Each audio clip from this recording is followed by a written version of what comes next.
It's my pleasure to welcome you to the Clark Howard Show, where we're here to serve you and empower you so you make better financial decisions in your life.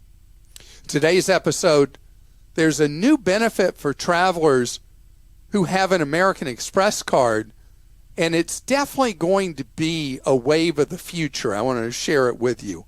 I should say up front, the benefit's not free. Also, what are you going to expect from summer travel? Later, I want to tell you about some of the new trends in the wedding business that I am all about. I think they're really, really great. So, there was a clear need in the marketplace that became so obvious during COVID. And it was cancel for any reason insurance. Because over and over again, over the, particularly from March of 20 through 21, it came up repeatedly that even people who bought travel insurance, trip insurance, weren't covered for the circumstances that led to them not going because of COVID. And over again, not covered, not covered, not covered. And so starting, I guess about late summer of 20, I started talking more and more about cancel for any reason travel insurance, geared towards people who had booked cruises or tours or whatever, that if you decided not to go, so often the policies didn't cover that reason, and you were just out all your money. So cancel for any reason insurance costs more than traditional travel insurance, but what it does is it gives you back usually 75% of the cost of the trip. Sometimes it'll be 50, but usually it's 75%.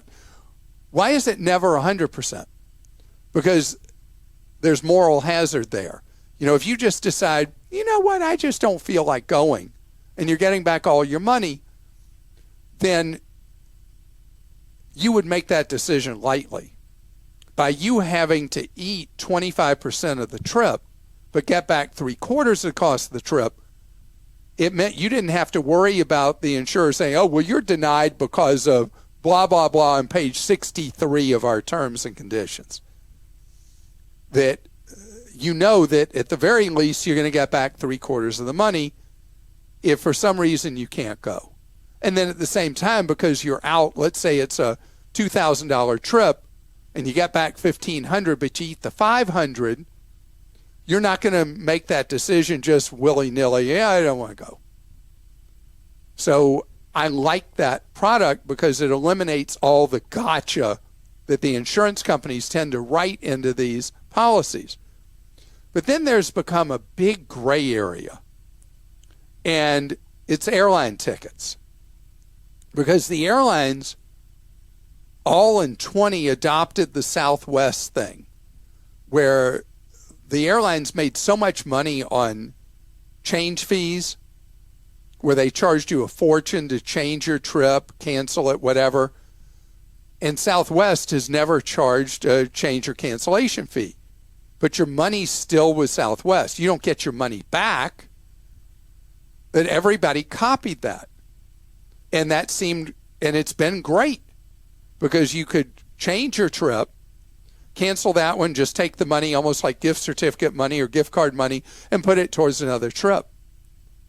But there's been a hole in the market that American Express realized, and that is, what happens if you're buying a ticket on an airline that you normally wouldn't fly to a part of the world that was just a special thing, special event, special purpose you were going for, and then if you couldn't take the trip, that money basically was gone because you had a very little likelihood, if ever, that you would be rebooking that on that airline. Another example that's come up repeatedly is where someone's health is deteriorated.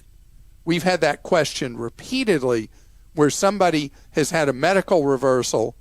They're never going to be able to take the trip, and the fact that they get a full credit towards future travel doesn't help them. So what American Express has come up with is something they call Cancel Guard. And so it's not insurance. It's just like American Express, in return for you paying a premium, takes on 3/4 of the risk of that ticket. If you later can't go, can't use the value, you get past that time period where, whether it's 1 year or 2 or whatever it is, where you have the ability to use the money for another trip, you're never able to. At that point, American Express eats 3/4 of the cost. So this is available with any American Express card. And here's the hook. You have to book through American Express Travel because they're trying to increase the market share that American Express Travel has, because most American Express card holders never use American Express Travel. They're trying to give you an additional reason, a mandatory one in this case, to be able to get the coverage to do that. So that's just a brief summary. If you're an American Express card holder, you've got to read all the terms and conditions. But I believe it is the kind of product that you're going to see from others that will be tie-ins with their credit cards and their travel portals, like I imagine Capital One will do it, Chase will do it, that this will become a new kind of thing where when you do that exotic trip to Nepal or whatever, and then you book it and then it doesn't happen and you're going to be out all that money, that at least this way you would have 3/4 of the money coming back into your life. Ready Christa? for questions? Sure. Jim in Virginia says, I got my replacement American Express Platinum credit card today. Normally I would cut up the old card, but it is too tough. I even tried a hacksaw to no use. It must really be made of platinum. Any suggestions to destroy it? So, Jim, you can't destroy it, but American Express will send you a mailer where you can send it back, and somehow they dispose of these things. This is the lamest, dumbest thing in the credit card market that American Express and several other issuers are doing. They're issuing these metal cards that I've heard, I don't know if it's true, cost them $25 each for. And it's this thing of making you feel important. Mm-hmm. And I have one of these metal cards and I hate it. And now if you apply with a lot of issuers, so many people hate these metal cards that you can say you want a plastic one instead. And do you have any of the metal ones? I do. I can't stand how heavy they are and how bulky they are. Yeah. How many do you have? You said that like you have multiple ones. Well, I do. I have one through the company. Yes. That's on your company. Yes. And then I have another one that is my own, like, personal card. So, but yeah, and I use them. I usually use my Google Pay anyway, my GPay. So I just put them in there and I don't have to carry them around. Oh, so you don't even carry the cards? A lot of times I don't, no. All right, we'll go to some questions now. This is from another question. Sorry, this is from Mark in Florida. Clark, normally I only write in for Clark Stinks. In the interest of being fair, your advice did help us tremendously when planning a European trip this fall. After hearing your idea, I looked at different gateway cities for our departure and discovered an option that was 75% less than our normal airport. I selected that fare thinking it was probably a mistake by the airline. A couple of days later, I saw that our flight itinerary had been changed and that we had the option to review and cancel if it didn't work. Well, guess what? I reviewed the itinerary and was able to select a better connection for the same price. I had no idea there would be this much of a difference between departure cities, but now I'm obsessed and I check every day. Mark, I love that, and I want you to know something that is really important for travel to Europe for this summer and fall. airfares out of New York City have been running a third the cost of airfares out of other cities in the United States. It's the largest gap in pricing I've ever seen for flights to Europe.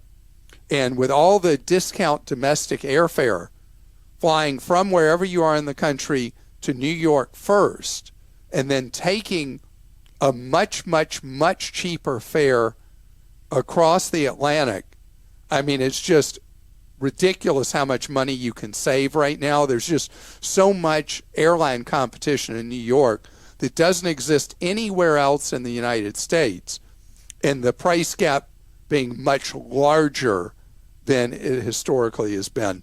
The fares out of New York to Europe, to give you a sense, a lot of places in Europe have been pricing out in the 300s round trip from New York to Europe for late summer into the fall. Not everywhere, not every day. You got to shop around just like Mark did, and think how cheaply you can get from Florida to New York whenever you need to. But give yourself plenty of connecting time. Even turn it into a little side trip, going to New York the day before and run around New York so that you don't miss your flight from New York to Europe. Because if you miss it, you lose all your money because you missed your what would be considered to be your first flight on that ticket. From Ronald in Illinois, I'm very excited to be going back to Amsterdam for a dance event in October. I have two questions. One, what are the best credit cards that do not charge a foreign transaction fee?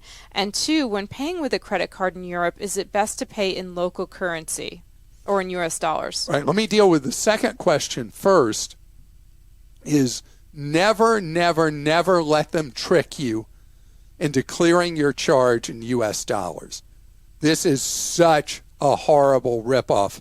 Not a scam, because you actually did get the product or service, but a huge ripoff with massive fees involved for clearing it in dollars. You always want to clear your charge in local currency. Euro, yen, Swiss francs, British pounds, whatever it is, you want it in that currency, not in the US dollar. If you have a card like you're talking about getting, Ronald, that charges no foreign currency transaction fees, we have a list that we updated not that long ago, and the ones that we have on the list, the Capital One Venture Rewards card, Costco Anywhere Visa card, Capital One Saver One Cash Rewards card, and the Bank of America Travel Rewards credit card. The Capital One has a $95 annual fee. Let's see what the others are. Costco, none. Capital One, none. Bank of America, none. And with any of those, you get the zero foreign currency transaction fee, which is the only amount you want to pay. And I should also mention that in some countries, I'm hearing reports from people that when it recognizes a U.S. credit card, it automatically pops up charging you in U.S. dollars. You have to say, usually option 2, no, that you want it to clear in local currency before you process the charge. And I want to tell you, coming up, speaking of money, wedding costs are all over the place, but there are ways for you to save money, even potentially make money from your wedding. We're going to talk about that. Every spring, there are all those articles about the average cost of a wedding in the United States, and depending on what method they use, typically $30,000 more or less. I know there are brides and grooms that are like, how did somebody get a wedding done for only $30,000? Then there are others that are like, how did somebody spend $30,000 on a wedding? And it seems that it's like becoming a barbell.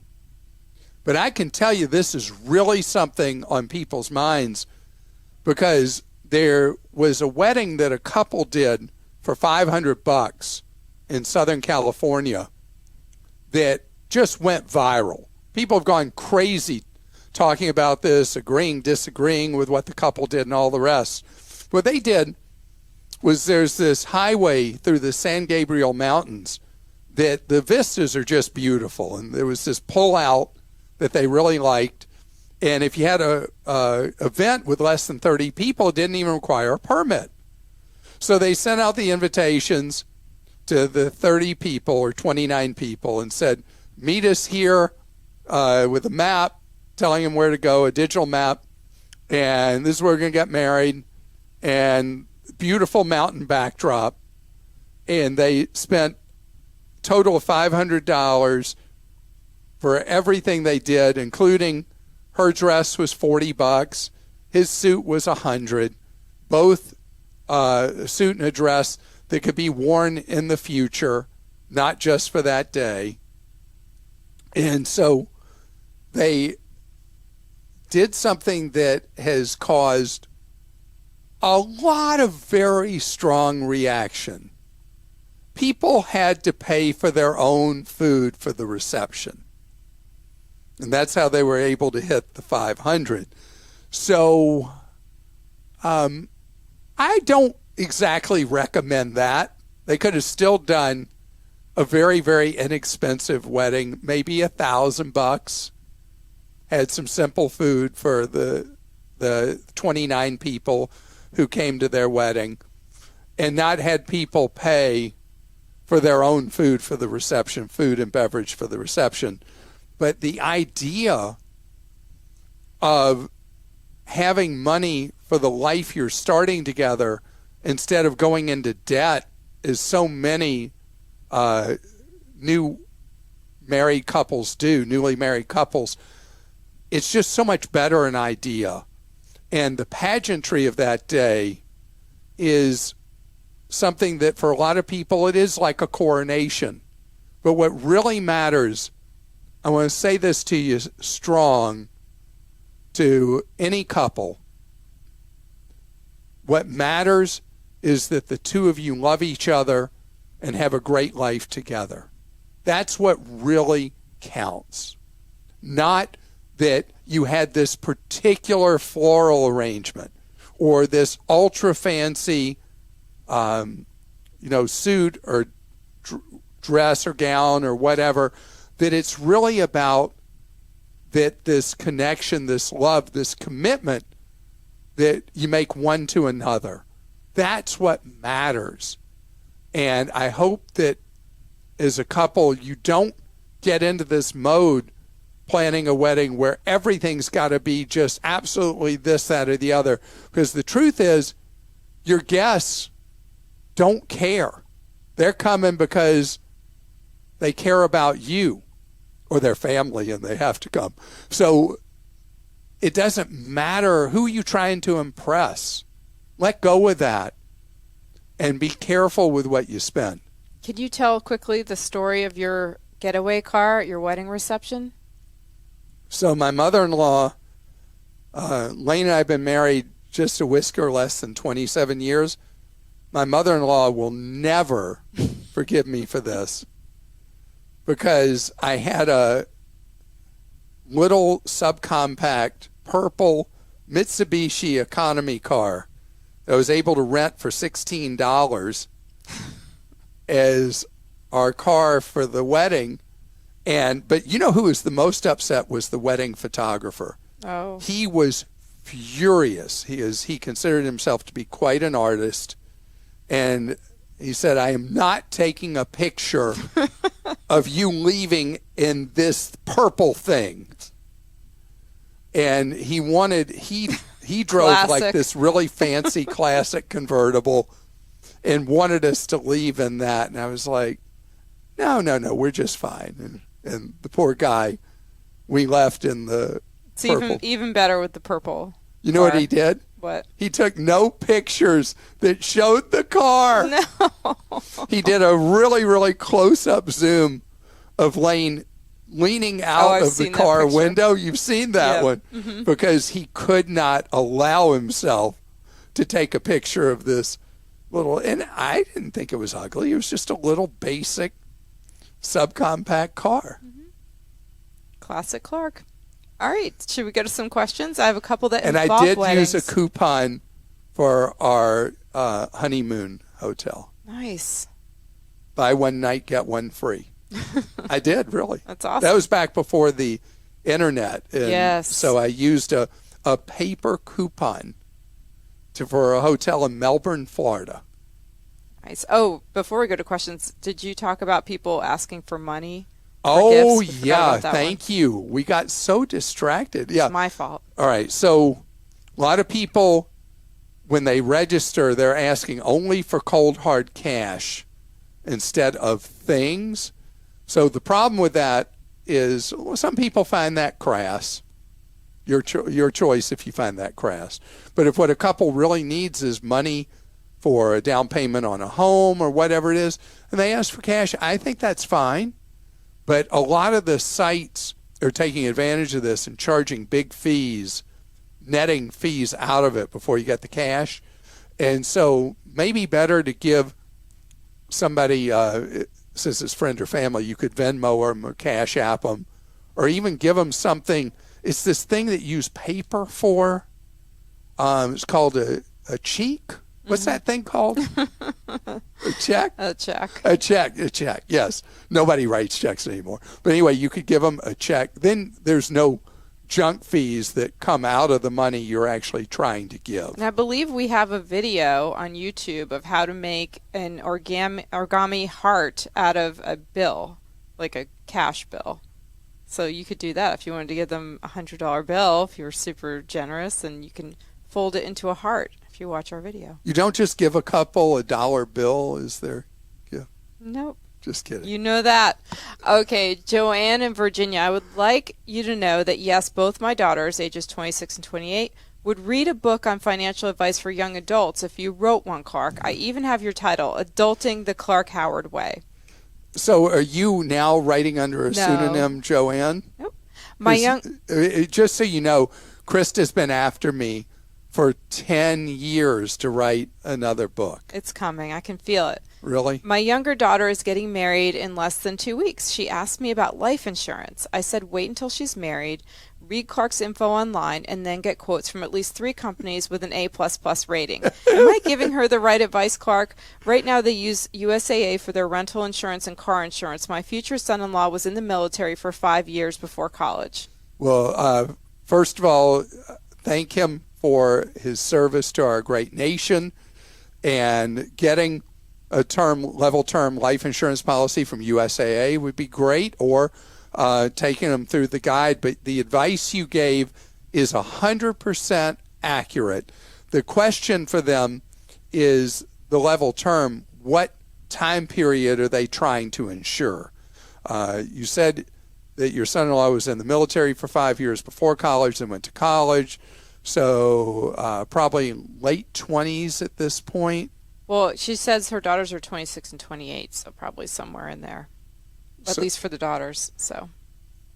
Oh, it's for the daughter, not for the... It's for a daughter and son-in-law. And son-in-law. Future son-in-law. Yeah, so you couldn't buy a level term policy that would cover all through a working lifetime. We could only get to late 50s under this scenario, but that's still great because it's very affordable, and there's so many other financial priorities starting out as a new couple. And Diane in Utah says, I may have a wedding coming up for one of my kids, and I'm starting to save for it. You always talk about travel packages from Costco and sometimes Sam's Club. I noted that they offer wedding flowers, but I don't recall ever hearing you talking about getting wedding flowers from one of these warehouse clubs. Do you know if going through them is a good, affordable, and reputable business to buy bridal flowers from? I'm not qualified to speak on the quality of that kind of thing from one of the warehouse clubs, but the thing with flowers is that the second you call them bridal, the cost goes up by a factor of I don't know how many. You can certainly buy a lot of floral arrangements from especially Costco that does a whole lot. Costco has a briefing, a section on wedding and event flowers. And I'm looking, and so they have a wedding collection. It's $530. They have another one that's $280. Oh, here's another that's $280. Yeah, it gets you several bouquets, centerpieces. Yeah, they have a lot of options. They have They have a 9 count of centerpieces for $109. So again, they don't necessarily call their collection wedding. They call it wedding and event.